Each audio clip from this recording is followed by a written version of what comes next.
Hi friends, అందరికీ నమస్కారం. Welcome to answer media. పెన్షనర్లకు సంబంధించి ఒక లేటెస్ట్ అప్డేట్ అయితే రావడం జరిగింది. దానికి సంబంధించిన డీటెయిల్స్లోకి వెళ్లే ముందు ఈ వీడియో కనుక మీకు నచ్చినట్లయితే లైక్ చేయండి, షేర్ చేయండి, అలాగే మన ఛానల్ను సబ్స్క్రైబ్ చేసుకోండి. పెన్షన్దారులకు సీఎం చంద్రబాబు భారీ గుడ్ న్యూస్ చెప్పారు. ఎన్నికల్లో హామీ ఇచ్చినట్లుగా ఆసరా పెన్షన్లను భారీగా పెంచారు. ఈ మేరకు పెన్షన్లు పెంచుతూ శుక్రవారం ప్రభుత్వం ఉత్తర్వులు జారీ చేసింది. తాజా ఉత్తర్వుల ప్రకారం రాష్ట్రంలోని వృద్ధులు, వితంతువులు, చేనేత కార్మికులు, కల్లుగీత కార్మికులు, మత్స్యకారులు మరియు దివ్యాంగులు, తీవ్ర అనారోగ్య సమస్యలతో బాధపడే వారికి పెన్షన్లు పెరిగాయి.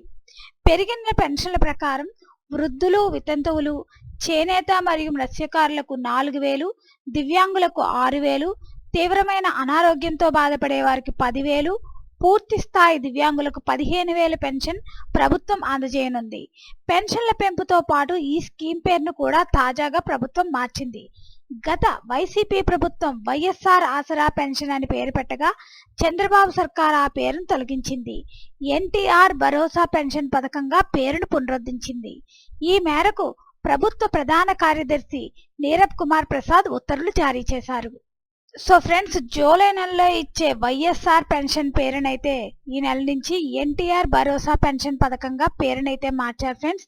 అలాగే పెన్షన్లు ప్రతి ఒక్కరికి 3,000 ఇచ్చే వాళ్ళందరికీ 4,000, దివ్యాంగులకైతే 6,000, అలాగే అనారోగ్యంతో బాధపడే వారికి 10,000, పూర్తిగా దివ్యాంగులుగా ఉన్న వాళ్ళకి 15,000 రూపాయలు అయితే జూలై నుంచి ప్రభుత్వం అందజేయనుంది. దీనికి సంబంధించి ఎటువంటి అప్డేట్ వచ్చినా మన ఛానల్లో తెలియజేయడం జరుగుతుంది.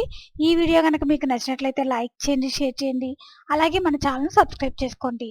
Thanks for watching this video.